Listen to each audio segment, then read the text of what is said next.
How to open Halifax Bank account online. First, you have to go to a search engine and in the search bar look for Halifax account creation.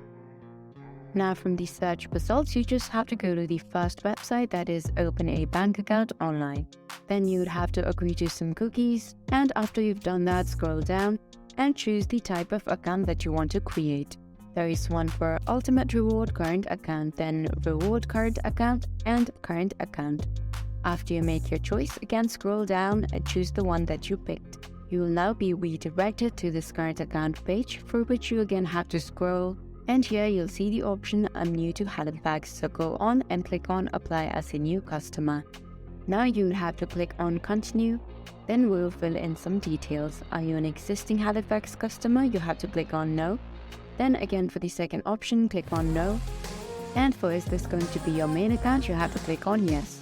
Once that is done, you have to scroll down and then hit continue.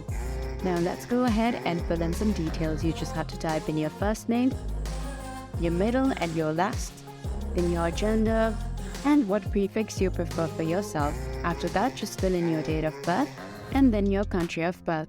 Now that you are done with this page, again go and click on continue. And next you would have to type in your postcode, then your house or flat number. After you complete this, then again be some more series of details and verification that you have to fill in. And after that is done, your account has been successfully created. So there you have it. That is how you open Halifax Bank account online. Hope I was able to help you out. Thank you for watching.